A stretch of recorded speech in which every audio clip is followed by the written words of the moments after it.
Saudi Arabia puts Israel deal on ice amid war, engages with Iran. Saudi Crown Prince Mohammed bin Salman took his first phone call from Iranian President Ibrahim Raisi as Riyadh tries to prevent a broader surge in violence across the region.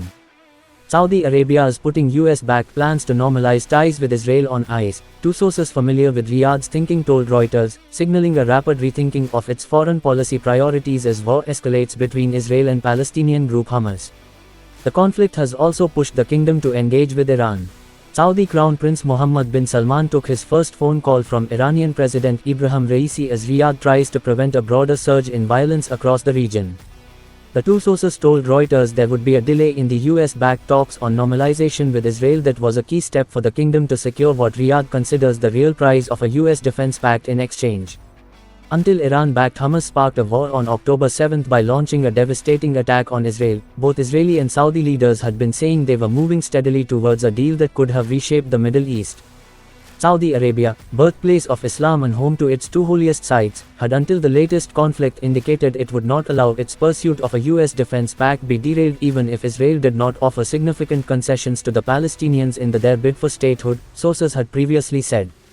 But an approach that sidelined Palestinians would risk angering Arabs around the region, as Arab news outlets broadcast images of Palestinians killed in Israeli retaliatory airstrikes. Hamas operatives killed more than 1,300 Israelis in their October 7 attack and more than 1,500 had been killed by Friday in Israel's ongoing strikes on Gaza in response. The first source familiar with Riyadh's thinking said talks could not be continued for now and the issue of Israeli concessions for the Palestinians would need to be a bigger priority when discussions resumed, a comment that indicates Riyadh has not abandoned the idea. The Saudi government did not respond to emailed requests for comment on this article. The Saudi rethink highlights challenges facing Washington's efforts to deepen Israel's integration in a region where the Palestinian cause remains a major Arab concern. Normalization was already considered taboo in the Arab world, this war only amplifies that, Saudi analyst Aziz Al-Ghashian said. Washington wants to build on the Abraham Accords when Gulf states, including the United Arab Emirates, normalized ties. U.S. National Security Advisor Jake Sullivan told a White House briefing this week that the normalization effort was not on hold, but said the focus was on other immediate challenges. The first source familiar with Saudi thinking said Washington had pressed Riyadh this week to condemn the Hamas attack but said Saudi Foreign Minister Prince Faisal bin Farhan pushed back. A U.S. source familiar with the issue confirmed this. The regional conflict has also prompted the Saudi Crown Prince and Iran's president to speak for the first time after a Chinese-brokered initiative prompted the Gulf rivals to re-establish diplomatic ties in April. A Saudi statement said the Crown Prince told Raisi, the kingdom is exerting maximum effort to engage with all international and regional parties to halt the ongoing escalation, underlying Riyadh's move to contain the crisis.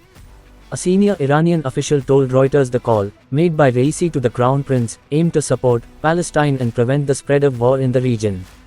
The call was good and promising, the official said.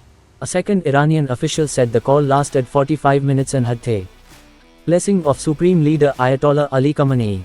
The Saudi government did not provide further details on the call, but the statement said the Crown Prince stated the kingdom's opposition to any form of civilian targeting and the loss of innocent lives, and expressed Riyadh's unwavering stance in standing up for the Palestinian cause. Saudi Arabia has been seeking to ease tensions elsewhere in the Middle East, including seeking to end a conflict in Yemen, where Riyadh has led a military coalition in a war against the Iran-aligned Houthis. Asked about Raisi's call with the Crown Prince, a senior U.S. State Department official said Washington was in constant contact with Saudi leaders.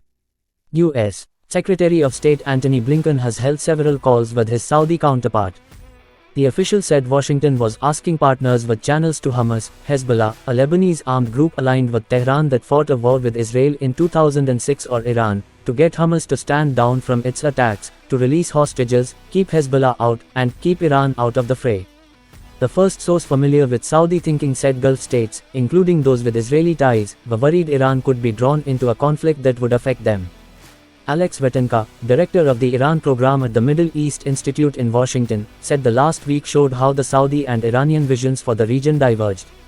The Saudis are still convinced the region, and Saudi Arabia itself, needs to shift toward regional cooperation and economic development.